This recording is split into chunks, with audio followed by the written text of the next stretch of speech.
Salut à tous, j'espère que vous allez bien. Alors, si c'est la première fois que tu me découvres, je te demanderai de t'abonner, d'activer la cloche des notifications, de liker, de partager massivement la vidéo et de nous laisser également des commentaires. Alors, si cela est fait, je te dis merci pour ton geste.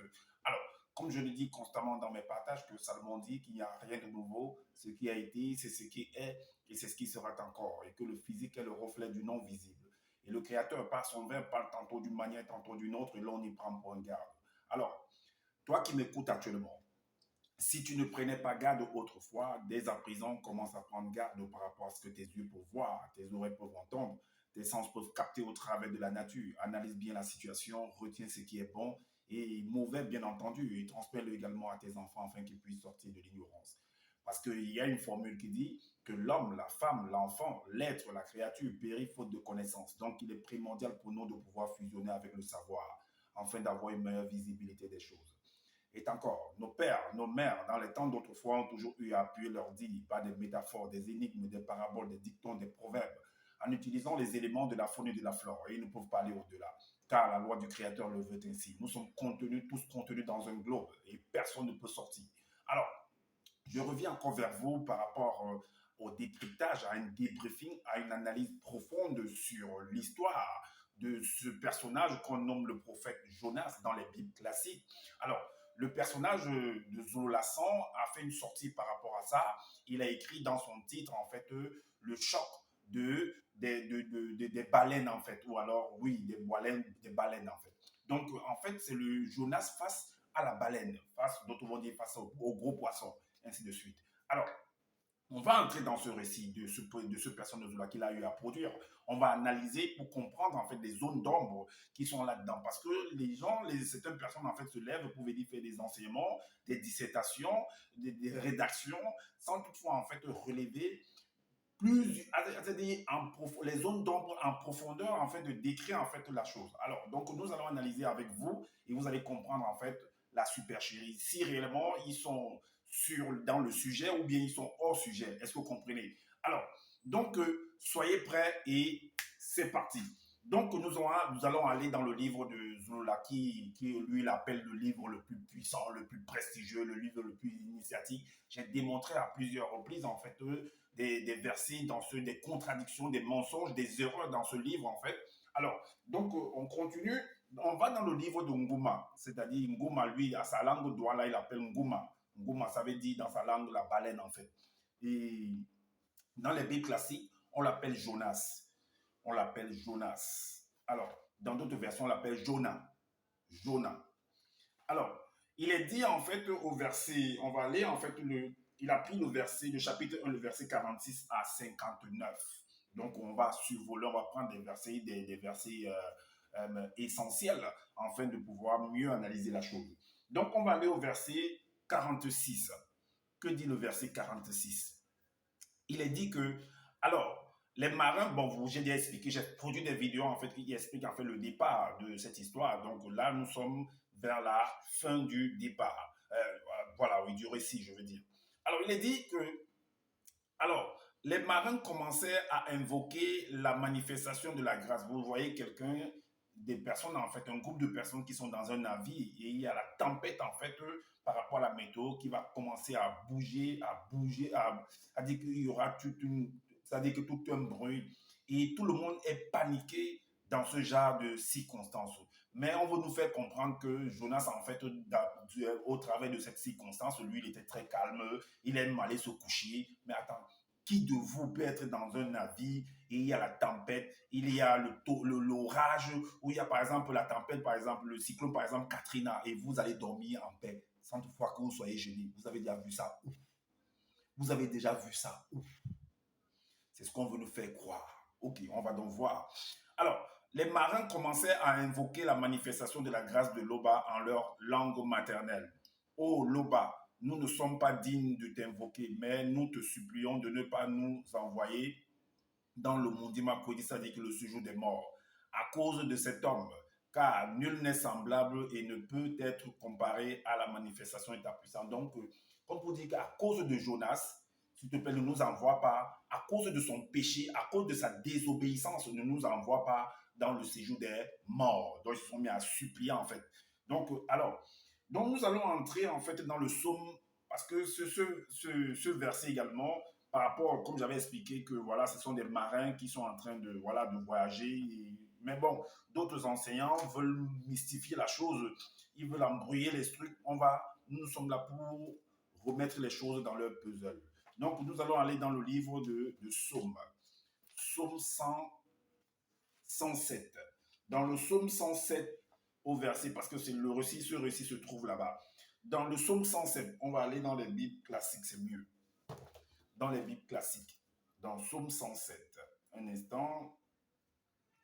Voilà. Dans le Psaume 107, le verset 28, que dit le verset 28? Le verset 28 dit, dans leur détresse, ils crièrent à l'Éternel. Donc, vous l'avez plutôt venu écrire, ils ont crié à Loba, ils se sont mis à invoquer Loba. Mais dans les Bibles classiques, on dit qu'ils se sont mis à invoquer l'Éternel dans ce trouble-là. Donc, ils étaient dans le trouble, ils étaient dans une profonde circonstance, une terrible circonstance. Ils se sont mis à invoquer, à supplier, à implorer, d'autres vont dire à implorer le ciel pour qu'il y ait la paix. Donc, c'était la météo. Donc, voilà, chaque créature a le devoir, a le droit de se manifester à son comportement, à sa nature. Donc, l'eau également, c'est une créature. La tempête, tout ça, le vent, ce sont des créatures. Alors, donc, voilà, il dit, dans leur détresse, ils crièrent à l'Éternel il les délivra de leur angoisse. Donc, il va les délivrer. Donc, on nous fait comprendre qu'il y aura une délivrance plus tard. Le verset 29 nous dit, il arrêta la tempête, ramena le calme et les ondes se tuent. Le verset 30 nous dit qu'ils se réjouirent de ce qu'elle s'était apaisée et l'Éternel les conduisit au port désiré.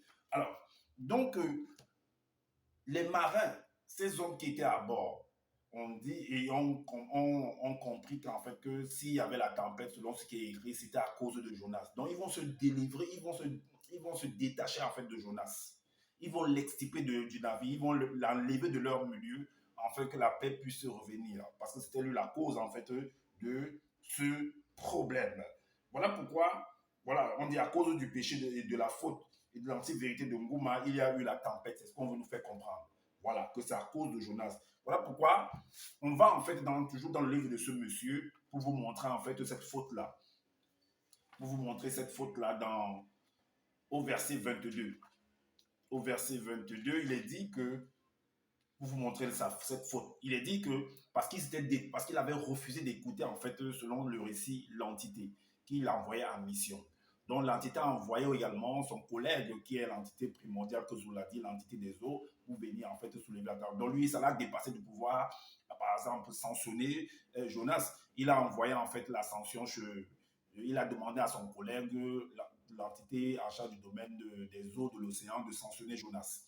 Alors il est dit ici qu'au verset 22 du chapitre 1 de Jonas, Ngouma détourna son regard de l'entité qui lui parlait, se leva et partit de cet endroit pour s'enfuir loin de la face et enfin de ne plus l'écouter. De ne plus l'écouter. Et dans Jonas 24, Jonas au verset 24, il est dit, quelques heures plus tard, donc du fait qu'il s'est éloigné, il est dit que quelques heures plus tard, l'entité des eaux, donc il va faire appel, l'entité en charge du domaine de la nature va faire appel à son collègue qui est l'entité en charge du domaine, en charge de l'océan.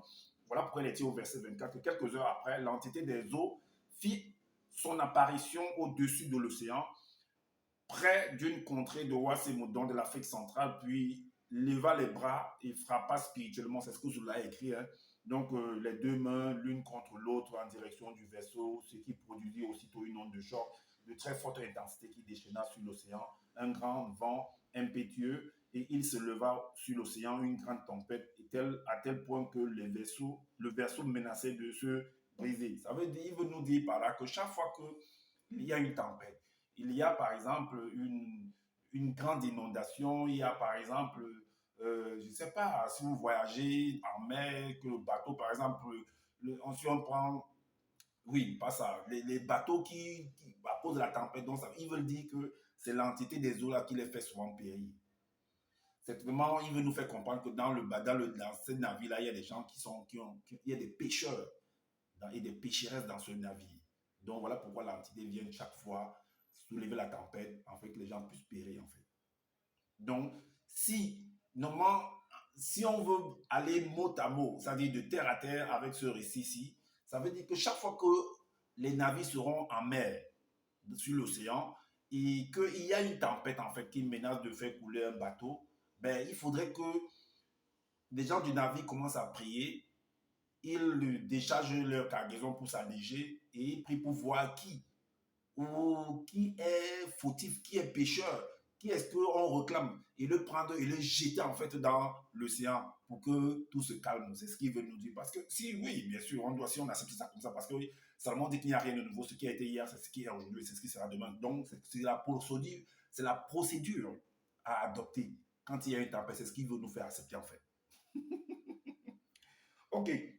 Dans le verset 43 à 44, il est dit que pendant ce temps, l'océan se déchaînait de plus en plus et les marins dirent à Ngouma, vu que tout ceci arrive à cause de toi, nous sommes en train de démontrer en fait que c'est Ngouma qui était la cause, que c'était le pécheur en fait, que c'est à cause de lui que tout ça arrivait.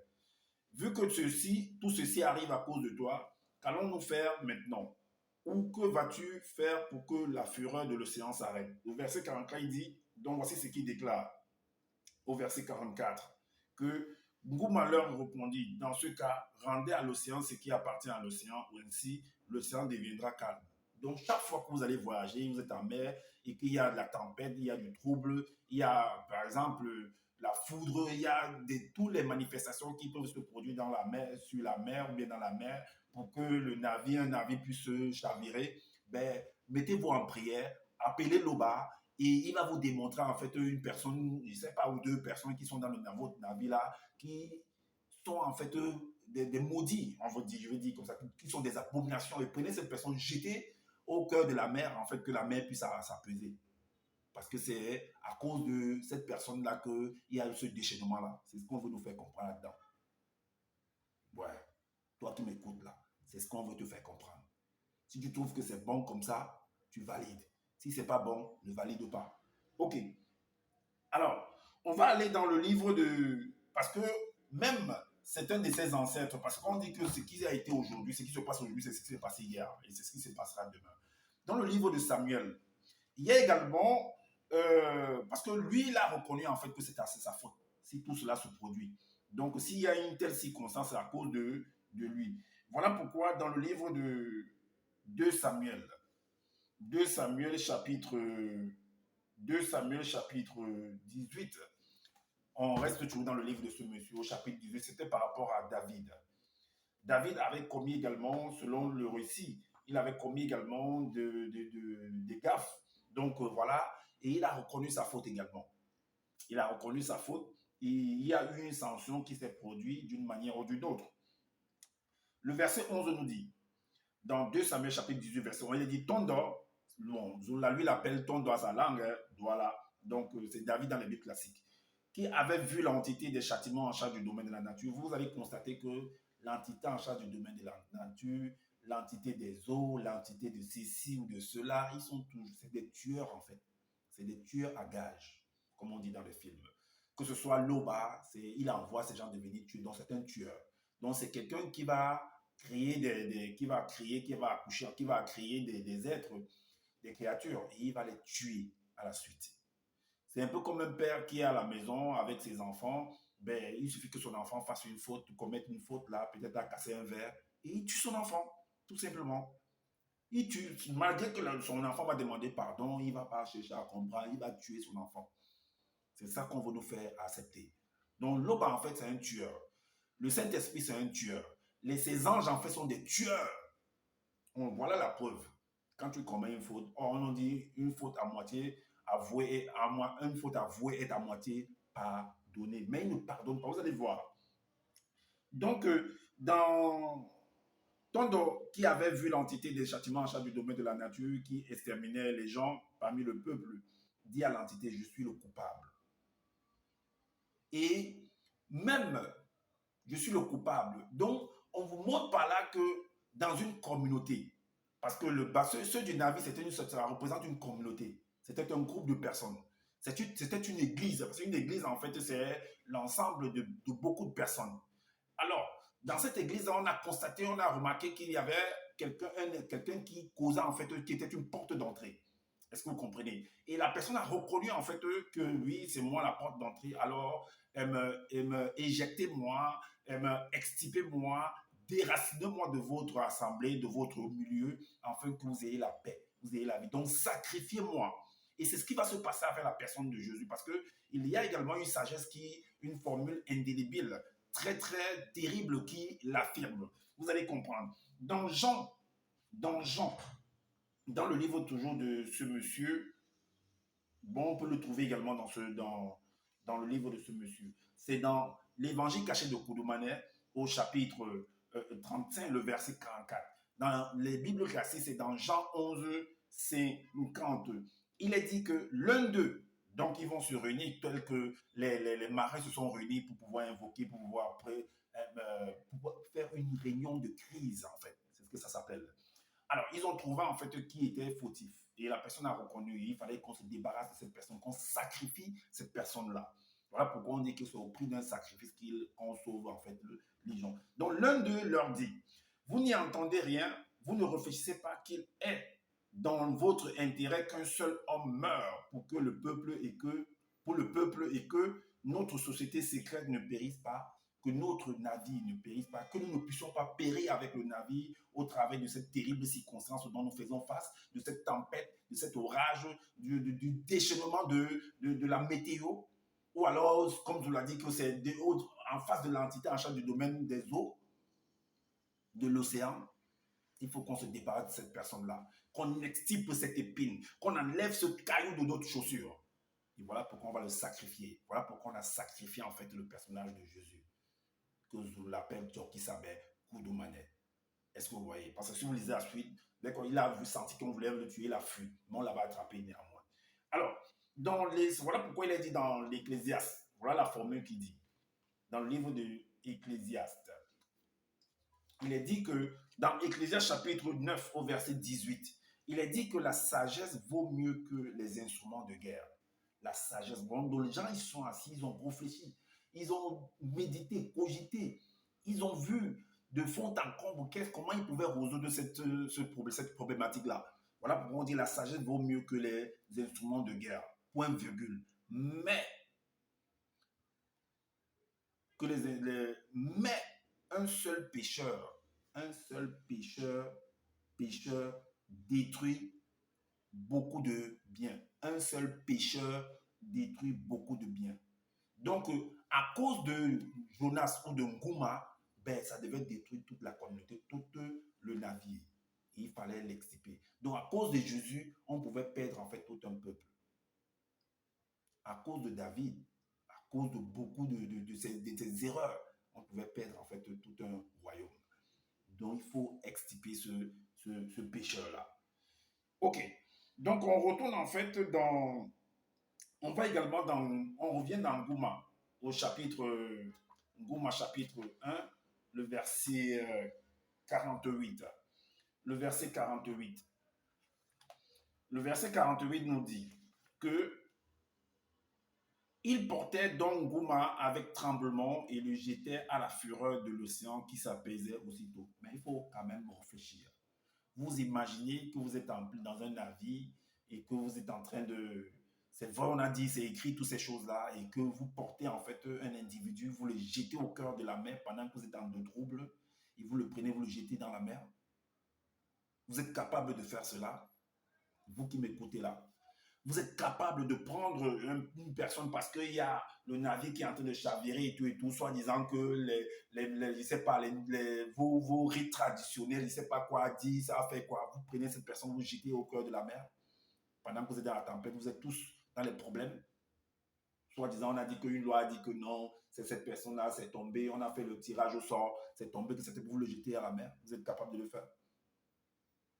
Si vous êtes capable de le faire, applaudissez pour vous-même.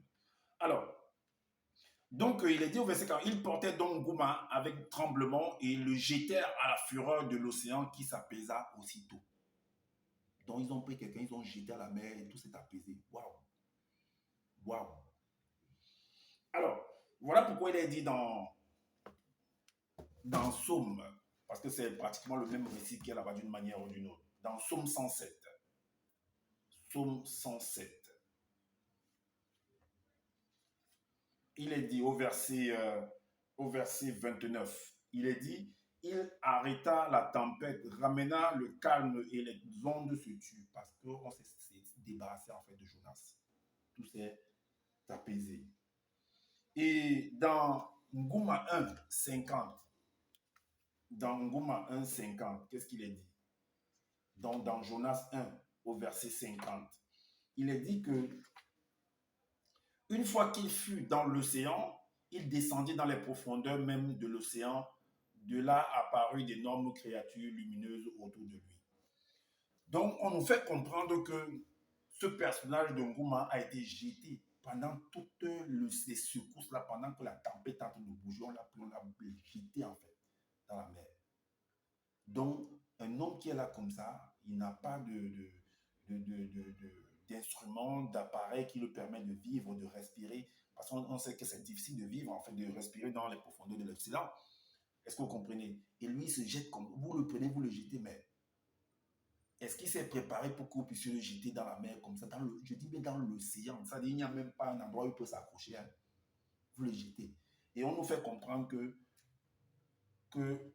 une fois qu'il fut dans l'océan, il descendit dans les profondeurs même de l'océan. De là apparut d'énormes créatures. On va vous montrer une. Donc, c'est un peu comme ceux qui font l'apnée là. On va vous montrer en fait une vidéo d'une personne qui fait l'apnée et vous allez voir un peu à quoi ça représente. Quelqu'un qui fait l'apnée. Vous allez voir un peu à quoi ça représente. On dit qu'on l'a jeté, il est descendu dans les fonds marins comme cette personne-là. Est-ce que vous voyez un peu? Donc,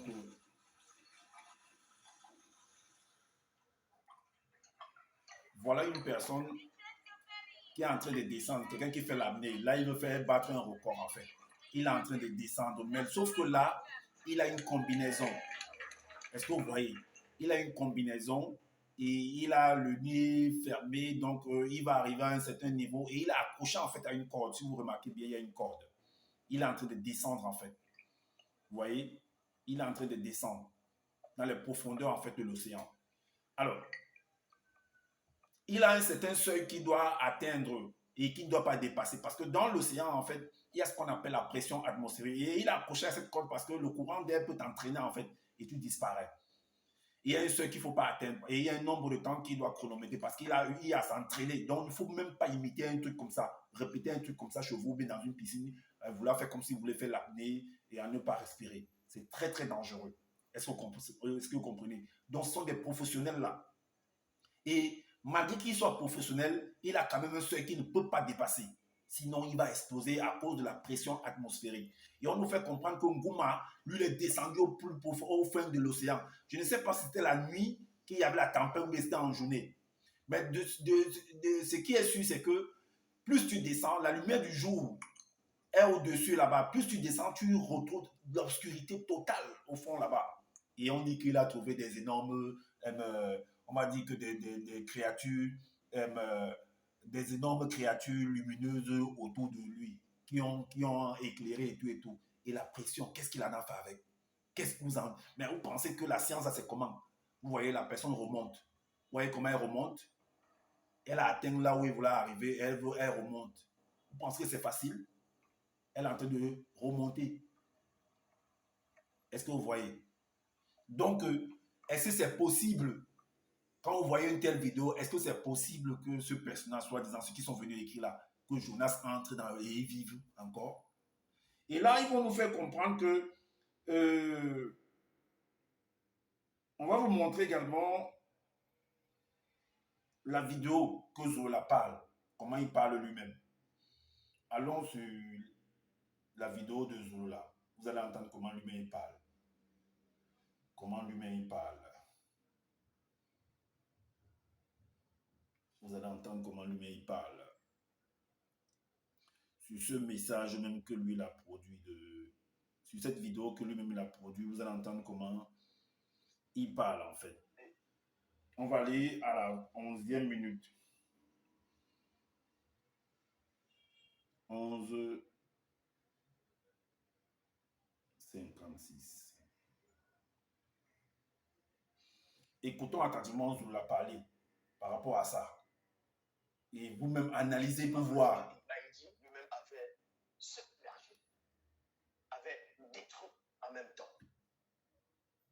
Et c'est là où il vit également les racines des montagnes colossales, des réseaux lui entourait plutôt la tête, et il se mit à ressentir les effets de la pression et du froid. Donc plus il entrait dans les profondeurs, et c'est là où maintenant la pression, il ressentait maintenant la pression au fur et à mesure. Parce que lui, c'est un homme, mais dans le sens spirituel, c'est-à-dire dans le sens où on va l'envoyer pour sa mission, c'est un monstre marin. Mais sauf qu'en cet endroit, en ce moment maintenant, vu qu'il est dans la désobéissance, il va perdre sa force, il va perdre ses facultés on va dire symboliquement, du monstre marin. C'est pour cela qu'il va ressentir les effets de la pression et du froid. Ses oreilles se bouchèrent aussitôt. Exactement comme certains, quand vous allez peut-être en Europe, vous prenez le TGV, vous entrez dans le tunnel, les oreilles font pop, ça bouche. Voilà. Vous venez de comprendre. C'est-à-dire, quand vous écoutez ce monsieur-ci, le Zoulala, il faut faire très très attention dans l'analyse. Parce que, comme je dis généralement, que nos pères, nos mères, dans les temps d'autrefois, ont toujours eu à appuyer leur dire, pas des métaphores, des énigmes, des paraboles, des proverbes, en utilisant les éléments de la faune et de la flore. En utilisant les éléments de la faune et de la flore pour pouvoir appuyer leur dire. Est-ce que vous comprenez? Donc, il ne faut même pas, il faut faire très très attention dans votre analyse. Donc, lui-même, il dit là dans son commentaire que Ngouma était considéré comme une baleine en fait. Donc, donc c'est une métaphore pour faire comprendre que, parce qu'en réalité, on ne peut pas prendre, si tu prends quelqu'un, tu le jettes comme ça, la personne va mourir en fait. La personne va mourir. Il ne peut pas. Même si c'est fait avaler par. Mais tu entres dans l'estomac de la baleine, mais attends, tu penses que tu vas ressortir? Sinon, pourquoi les poissons qui sont avalés par la baleine ne ressortent plus? Donc, il faut faire très très attention. Alors, donc, on va revenir en fait. On va aller au verset 53. On va aller au verset 53. Il est dit que, le verset 53, il est dit, et l'énorme poisson sans écaille avança à une très grande vitesse en direction de Ngouma et l'engloutit sans lui faire le moindre dommage. Donc, le poisson l'a englouti. Or, dans Jonas au chapitre 2, Jonas au chapitre 2, dans les Bibles classiques, je crois que c'est le même verset qui est mentionné là-bas. Donc, dans Jonas, chapitre 2, au verset 1, il est dit que l'Éternel fit venir un grand poisson pour engloutir Jonas, et Jonas fut dans le ventre du poisson 3 jours et 3 nuits. Donc, il a fait 3 jours et 3 nuits. Mais vous pouvez faire 3 jours et 3 nuits sans respirer l'air que nous les hommes, là, nous respirons, sans manger, sans boire, et vous sortez vivant. C'est possible ça? C'est possible. Les montages que les gens viennent expliquer, on dit les effets spéciaux que les gens viennent expliquer, vous croyez à ça? Alors, voilà pourquoi il est dit dans le livre d'Ésaïe, au chapitre 38. Parce que cette scène, en fait, représente également quelqu'un qui est dans la détresse. Quelqu'un qui est malade, quelqu'un qui va, dans ta maladie, en fait, la personne, quand elle explique avec des métaphores, donc c'est comme si, en fait, tu as plongé, en fait, dans l'abîme. C'est un peu comme tu avais une forte corpulence, ou bien tu étais tellement gras, et que la maladie te ronge au point où on te voit comment tu as maigri. Alors on va dire, mais attends, tu sors, si tu as peut-être guéri, on va dire, mais tu sors des profondeurs de l'abîme, toi, tu sors de l'obscurité, en fait. Il y a des termes comme ça qu'on va utiliser. Ou bien, gars, tu vas le dire à ton ami, gars, je sors de loin. J'ai failli vraiment, j'ai failli trépasser.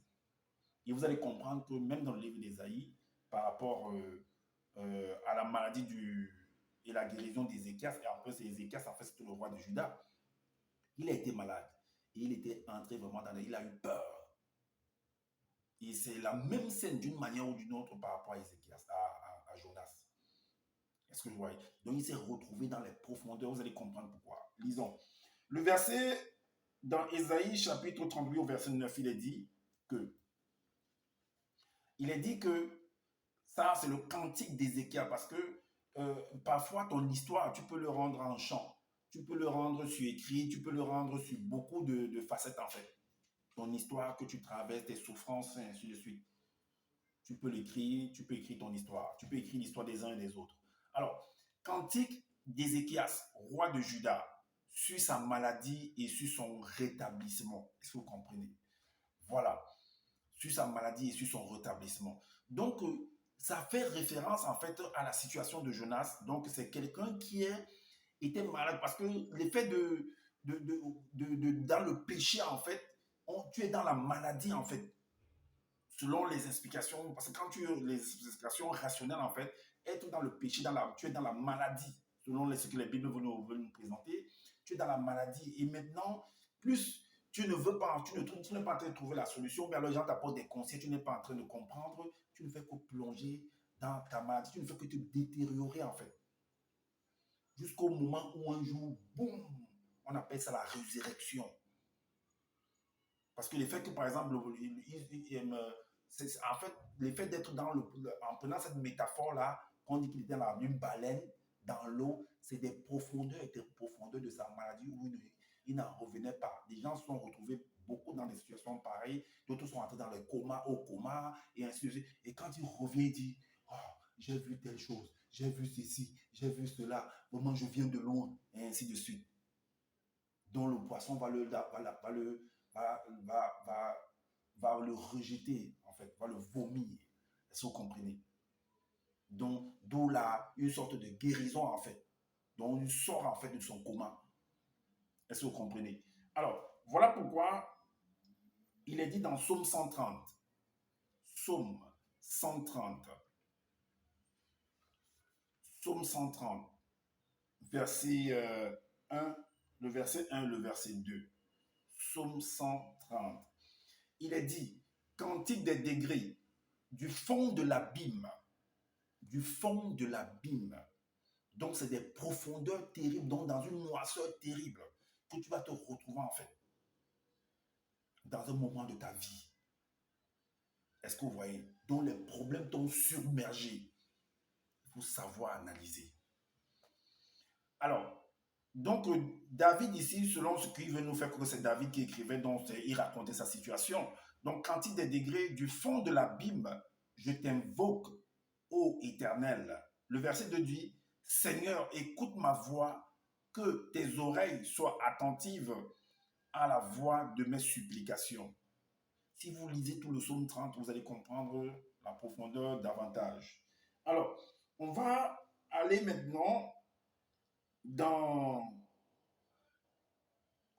On va aller dans le verset 58. Le verset 58, qu'est-ce qu'il est dit? Le verset 58. Le verset 58 nous dit quoi? Il est dit, et dès lors, je me suis souvenu de la manifestation de ta puissance. Je me suis souvenu de la manifestation de ta puissance. Est-ce que vous voyez?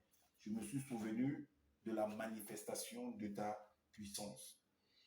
Et on va, si on écoute la vidéo, donc, Ngouma, dans toute cette détresse-là, bon, si vous lisez le récit, vous allez comprendre qu'il a, soi-disant, il a voulu entrer en contact avec eux. Donc, il s'est retrouvé et là, il a vu beaucoup de choses selon ce qu'ils écrivent. Et que maintenant, il s'est souvenu, en fait, de ses erreurs. Il a fait un récapitulatif. Et il s'est souvenu, en fait, de la manifestation de la puissance. Et il est revenu, en fait. Parce que si vous lisez, bon, c'est ce que je vous l'ai dit ici, on va l'écouter. On va l'écouter à partir du 23.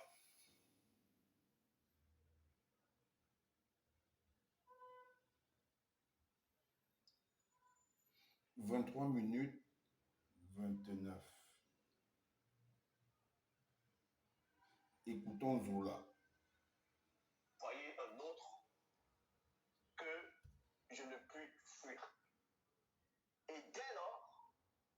je me suis souvenu de la manifestation de ta puissance. Dès lors, je me suis souvenu de la manifestation de ta puissance. C'est là où il y a la repentance maintenant.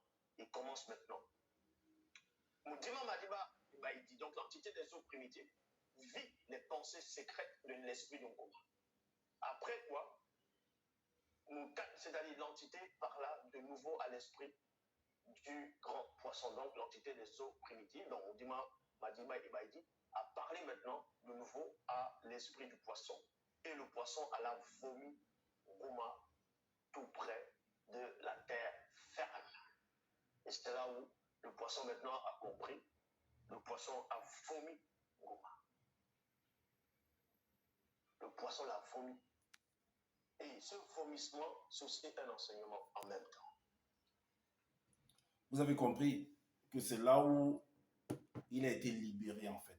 C'est comme j'expliquais, parce que quand tu te retrouves dans une situation très très délicate de santé par exemple, comme vous avez vu avec le roi Ézéchias, donc il a imploré, il s'est retrouvé dans les profondeurs de l'abîme, même avec, avec David. Donc il a beaucoup parlé des choses comme ça, des problèmes qu'il a eu à traverser. Donc maintenant, ceux qui vont venir écrire, ou bien ceux qui vont venir expliquer, il faut faire attention quand ils viennent expliquer. Il faut bien analyser pour comprendre. Parce qu'en réalité, tu ne peux pas entrer dans l'eau comme ça là et tu te fais avaler par, je ne sais pas, par une baleine, ou bien tu entres dans l'abdé, tout ça, et que tu ressortes étant vivant en fait. Parce qu'il suffit de regarder en fait il suffit de regarder un peu la baleine en fait. Attendez, je vais vous montrer un exemple sur la baleine. Vous allez voir que vraiment ça ne blague pas. Vous ne vous aventurez même pas si la baleine vous avale. Mais c'est très très dangereux. C'est très très dangereux. C'est très très dangereux.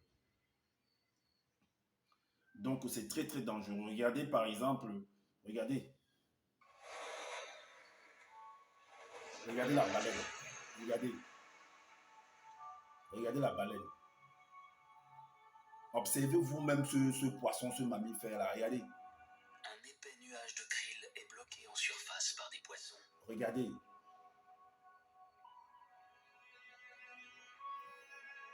Vous voyez? La baleine bleue va enfin pouvoir se rassasier. Vous voyez?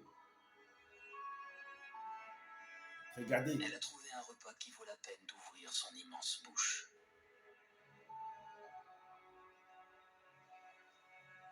Observez vous-même. Et on dit qu'il y a une baleine qui a avalé. La colonie de krill fait plusieurs dizaines de mètres de large.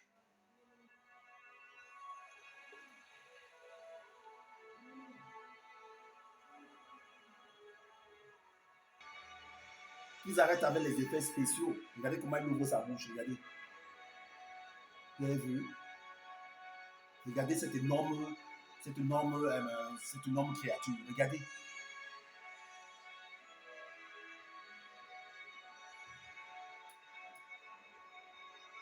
Vous-même, regardez. On dit qu'il a dans les profondeurs, tout ça là. Nager avec la gorge entièrement gonflée demande tant d'efforts que la baleine s'arrête presque. Donc, vous voyez vous-même la baleine. Vous voyez vous-même la baleine. Et on dit que la baleine a avalé Jonas. Vous pouvez venir accepter les choses comme ça. Accepter par, analyser par vous-même. Alors, c'est ce que j'avais à vous présenter, en fait, que ce n'est pas possible, en fait, cette histoire-là. Il y a des métaphores, il y a des énigmes, des paraboles. Nos parents utilisaient toujours des éléments de la faune et de la flore pour pouvoir appuyer leur dire. Donc, il faut faire attention.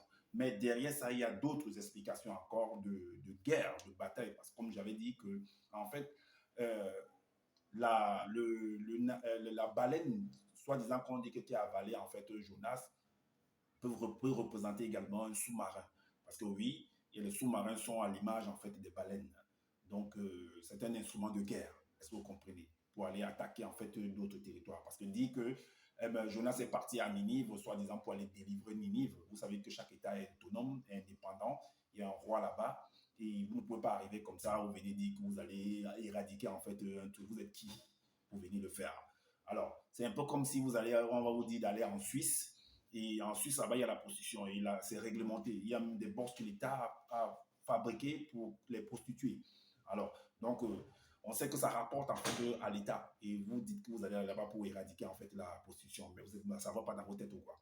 C'est comme si ça allait aller peut-être aux États-Unis et éradiquer en fait la communauté des LGBT. Ce n'est même pas possible. Parce que tout est statué en fait. Donc, c'est dans le règlement de la Constitution. Donc, vous ne pouvez pas. Est-ce que vous comprenez? Ce n'est pas possible. Vous ne pouvez pas. C'est comme vous allez venir, par exemple, au Maroc, dire que vous allez éradiquer, par exemple, la prostitution. Vous allez empêcher les touristes d'arriver, par exemple, à Marrakech. Vous savez ce que ça rapporte à l'État, au gouvernement, au royaume marocain, ou à chaque pays. On ne fait pas les choses. Analysez et élargissez, en fait, votre capacité à pouvoir analyser les choses. Alors, donc, sur ce, moi, je m'arrête. Et puis, je vous dis, comme j'ai l'habitude de le dire dans mes partages, que je n'ai pas la science infuse. Si vous trouvez qu'il y a des manquements par rapport à ce que je viens de dire, dites-le en commentaire, sinon faites des vidéos. Et également, ben, voilà, abonnez-vous à ma chaîne, activez la cloche des notifications et likez, partagez massivement la vidéo. Et puis, voilà, laissez des commentaires et prenez soin de votre famille, prenez soin également de votre santé car c'est important pour les combats futurs. Je vous dis à bientôt pour une prochaine vidéo. Ciao.